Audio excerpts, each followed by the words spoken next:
दोस्तों ध्येय आईएएस की ईपीएफओ टेस्ट सीरीज के द्वारा हम करंट अफेयर्स के क्वेश्चन को डिस्कस करेंगे। क्वेश्चन नंबर 81 है, पोषण अभियान के संदर्भ में निम्नलिखित कथनों पर विचार कीजिए। स्टेटमेंट नंबर 1 है, इसे महिला एवं बाल विकास मंत्रालय द्वारा 2020 में लॉन्च किया गया है। पहला स्टेटमेंट गलत है, क्योंकि इस पोषण अभियान को सन 2020 में नहीं 2018 में लॉन्च किया गया था महिला एवं बाल विकास मंत्रालय के द्वारा। इस प्रकार से स्टेटमेंट नंबर 1 गलत है। स्टेटमेंट नंबर 2 में दिया है, इसका लक्ष्य केवल छोटे बच्चों में स्टंटिंग, अल्पोषण, एनीमिया को कम करना है। तो इसका लक्ष्य केवल छोटे बच्चों में इन समस्याओं को कम करना नहीं है, बल्कि महिलाओं और किशोरियों में भी इस समस्या को कम करना है। इस प्रकार से इस ऑप्शन नंबर डी इसका करेक्ट आंसर है, यानी कि ना तो स्टेटमेंट नंबर 1 सही है और ना ही statement number 2। Durgavati tiger reserve जो हाल ही में खबरों में रहा है, किस राज्य में स्थित है? दुर्गावती मध्य प्रदेश राज्य में स्थित टाइगर रिजर्व है। ऑप्शन नंबर बी इसका करेक्ट आंसर है। क्वेश्चन नंबर 83, पीएम ई विद्या के संदर्भ में विचार कीजिए। स्टेटमेंट नंबर 1, केंद्र सरकार ने ऑनलाइन सीखने को बढ़ावा देने के लिए 2021 में पीएम विद्या कार्यक्रम शुरू किया है।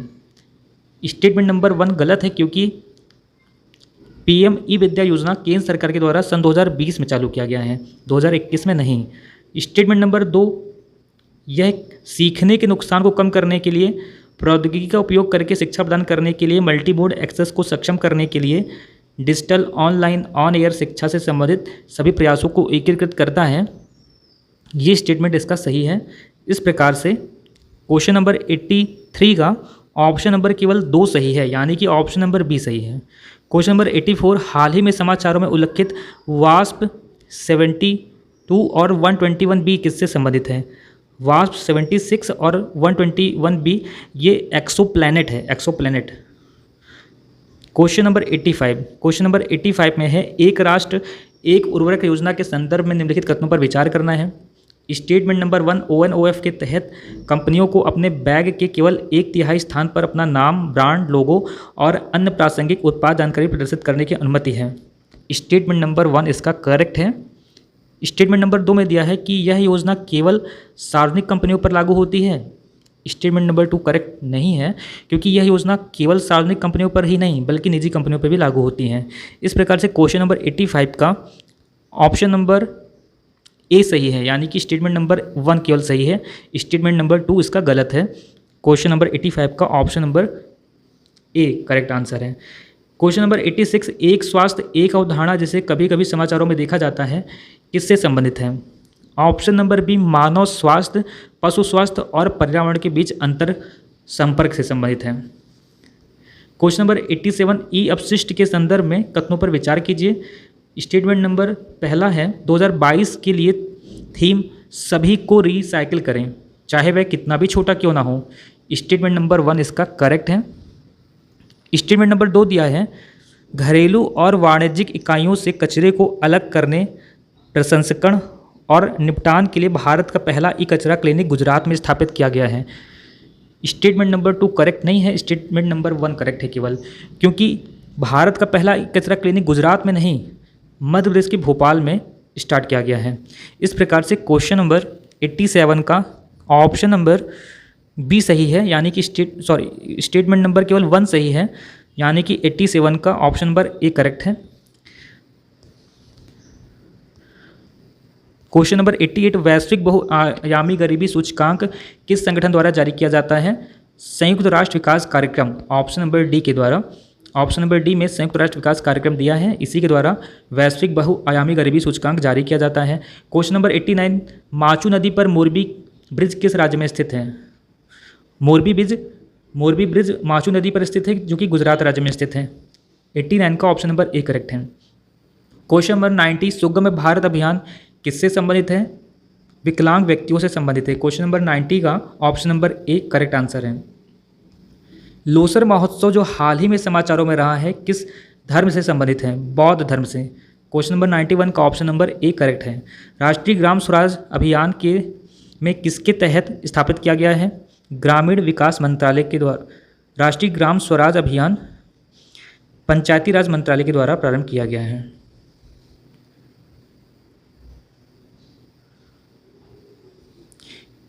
क्वेश्चन नंबर 93, इटालियन जल विद्युत परियोजना भारत के किस राज्य में स्थित है? अरुणाचल प्रदेश में। ऑप्शन नंबर डी, इटालियन जल विद्युत परियोजना भारत के अरुणाचल प्रदेश में स्थित है। क्वेश्चन नंबर 94, ऑपरेशन विजय जो हाल ही में चर्चा में रहा है, इसकी वर्षगांठ मनाई गई है, ये किससे संबंधित है? भारत में पुर्तगाली क्षेत्रों की मुक्ति से। ऑपरेशन विजय भारत में पुर्तगाली क्षेत्रों की मुक्ति से संबंधित है, साथ ही कारगिल विजय से भी संबंधित है, पर ऑप्शन नंबर डी इसमें करेक्ट आंसर है। मून लाइटिंग शब्द हाल ही में समाचारों में देखा गया था, निम्नलिखित में से कौन सा कथन स्पष्ट रूप से शब्द को परिभाषित करता है? ऑप्शन नंबर ए इसका करेक्ट आंसर है, दूसरी नौकरी करने का कार्य या आय के द्वितीयक स्रोत के रूप में अतिरिक्त परियोजनाओं के लिए काम करना। 95 का ऑप्शन नंबर ए करेक्ट है। क्वेश्चन नंबर 96, बेट्टा कुरबा समुदाय जो हाल ही में समाचारों में रहा, को निम्नलिखित में से किस राज्य के अनुसूचित जनजातियों की सूची में शामिल किया गया है? बेट्टा कुरबा समुदाय ये कर्नाटक का है, इसे अनुसूचित जनजातियों में हाल ही में शामिल किया गया है। क्वेश्चन नंबर 97, फीफा विश्व कप 2022 के संदर्भ में निम्नलिखित कथनों पर विचार करना है। स्टेटमेंट नंबर 1 है, अर्जेंटीना ने फ्रांस को हराकर कतर में आयोजित फीफा विश्व कप 2022 जीता है। ये स्टेटमेंट करेक्ट है, अर्जेंटीना ने फ्रांस को हराया है फीफा विश्व कप 2022 में। Statement number 2, now is all नारा है और लाइव फीफा 2022 का आधिकारिक शुभंकर है। स्टेटमेंट नंबर 2 भी करेक्ट है। इस प्रकार से क्वेश्चन नंबर 97 का स्टेटमेंट नंबर 1 और स्टेटमेंट नंबर दोनों ही करेक्ट है। ऑप्शन नंबर सी इसका करेक्ट आंसर है। फीफा विश्व कप 2022 इस बार पहली बार अरब देशों में हुआ है। अरब देश में कतर में हुआ है। ब्राज़ील सबसे अधिक बार विश्व कप फुटबॉल जीता है, 5 बार। ब्राज़ील ने कुल मिलाकर 5 बार जीता है और अर्जेंटीना ने 3 बार जीता है। फीफा विश्व कप का जो मुख्यालय है, हेडक्वार्टर, वो स्विट्ज़रलैंड के म्यूनिक में है। फीफा 1930 से स्टार्ट किया गया था। नेक्स्ट क्वेश्चन 98 का, ग्लास रिपोर्ट 2022 किस संगठन द्वारा जारी किया गया है?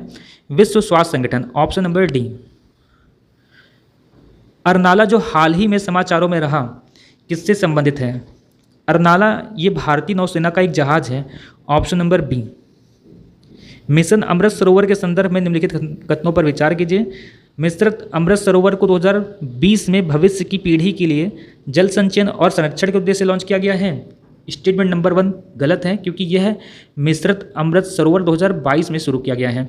स्टेटमेंट नंबर 2, मिशन के तहत देश को हर जिला कम से कम 10 अमृत सरोवर निर्माण का कायाकल्प करेगा।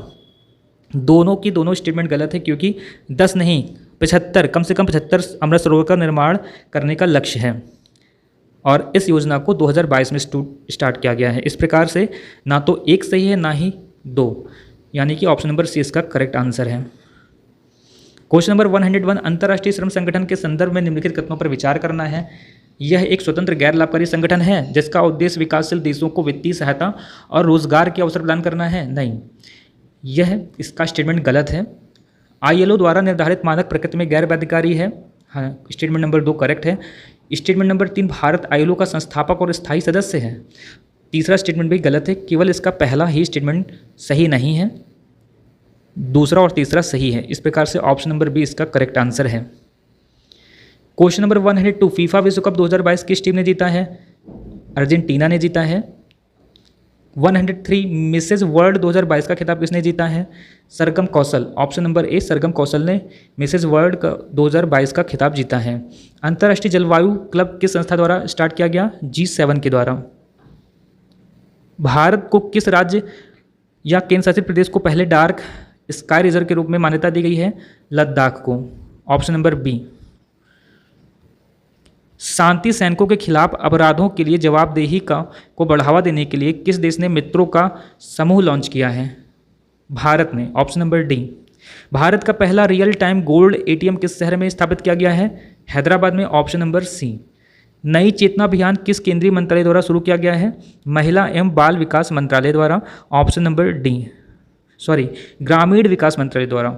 नई चेतना अभियान ग्रामीण विकास मंत्रालय द्वारा चालू किया गया है। 109, प्रधानमंत्री टीबी मुक्त अभियान भारत के तहत निक्षय मित्र एक पहल का एम्बेसडर किसे नामित किया गया है? Option number A, Deepa Malik को। Question number 110, Gandhi Mandela foundation द्वारा शांति पुरस्कार से किसे सम्मानित किया गया है? ऑप्शन नंबर है इसका Dalai Lama. Option number B Dalai Lama है, जिन्हें कि गांधी मंडेला फाउंडेशन द्वारा शांति पुरस्कार से सम्मानित किया गया है। क्वेश्चन नंबर 111, प्रधानमंत्री वय वंदना योजना किस मंत्रालय द्वारा शुरू की गई है? प्रधानमंत्री वय वंदना योजना किस मंत्रालय द्वारा शुरू की गई है? वित्त मंत्रालय के द्वारा। प्रधानमंत्री वय वंदना योजना के तहत 60 वर्ष या उससे अधिक जो सीनियर सिटीजनशिप लोग हैं, यानी जो वृद्ध लोग हैं, उनके लिए ये योजना चालू की गई है। इसमें मिनिमम इन्वेस्टमेंट 15 लाख तक किया जा सकता है। तो क्वेश्चन नंबर 111 का ऑप्शन नंबर डी करेक्ट है। क्वेश्चन नंबर 112, प्रधानमंत्री जन धन योजना के संबंधित कथनों पर विचार करना है। स्टेटमेंट नंबर 1 है, जिस व्यक्ति के पास आधार नहीं है वह भी खाता खोल सकता है यदि उसके पास सिर्फ पैन कार्ड है। हाँ, स्टेटमेंट नंबर 1 करेक्ट है। प्रति परिवार एक खाते के लिए 5,000 रुपये की ओवरड्राफ्ट सुविधा उपलब्ध है।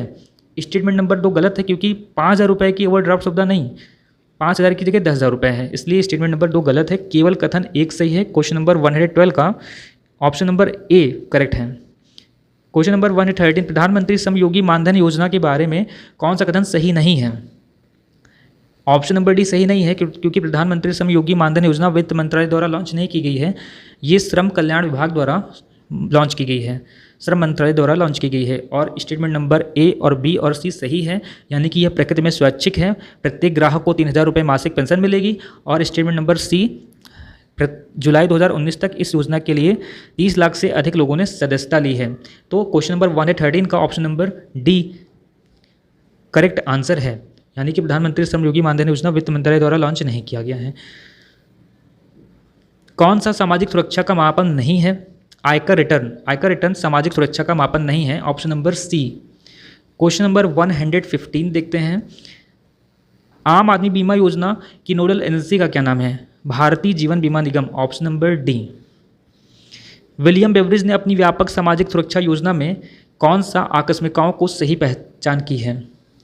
ऑप्शन नंबर ए, चाय, रोग, अज्ञानता, गंदगी और आलस्य को पहचाना है। क्वेश्चन नंबर 117, निम्नलिखित में कौन कर्मचारी राज्य बीमा अधिनियम 1948 के लिए पात्र है?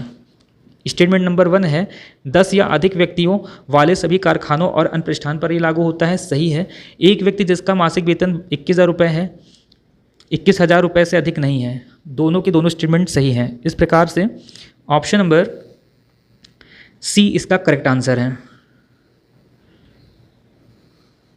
क्वेश्चन नंबर 118, क्वेश्चन नंबर 118 है, पेंशन एंड नियामक और विकास प्राधिकरण के संबंध में निम्नलिखित कथनों पर विचार करना है। यह एक अर्ध सरकारी संगठन है। सही है। यह राष्ट्रीय पेंशन प्रणाली को नियंत्रित करता है। यह भी सही है। क्वेश्चन नंबर 118 का ऑप्शन नंबर सी सही है। दोनों के दोनों स्टेटमेंट सही हैं। क्वेश्चन नंबर 119, मातृत्व लाभ संशोधन अधिनियम के संबंध में निम्नलिखित में से कौन सा कथन सही नहीं है? मातृत्व लाभ अधिनियम 2017 1 अप्रैल 2017 को लागू हुआ। सही है। भारत में अब दुनिया में तीसरा सबसे अधिक मातृत्व अवकाश देने वाला देश बन गया है। ये भी सही है। स्टेटमेंट नंबर 3, 20 से अधिक कर्मचारियों वाले प्रत्येक प्रतिष्ठान को आसान दूरी के भीतर क्रच की सुविधा उपलब्ध करानी है। गलत है। पर 20 से अधिक नहीं, 20 नहीं, 50 व्यक्तियों पर, 50 महिलाओं पर यह सुविधा उपलब्ध कराई जाती है। 50 व्यक्तियों महिलाओं पर। ऑप्शन नंबर डी, मातृत्व लाभ अधिनियम महिलाओं के लिए घर से काम करने के लिए बातचीत करने का विकल्प पेश करता है। ये भी सही है। तो इस प्रकार से ऑप्शन नंबर सी, जहां 20 लिखा है वहां पर 50 महिलाएं कम से कम होनी चाहिए, तब क्रच की सुविधा प्रदान की जाती है। क्वेश्चन नंबर 120, निम्नलिखित में से कौन सी ऋण राशि प्रधानमंत्री मुद्रा योजना के तहत तरुण ऋण के अंतर्गत दी जाती है? 5 लाख और 10 लाख तक के ऋण तरुण ऋण के अंतर्गत दिया जाता है। Option number C correct answer है।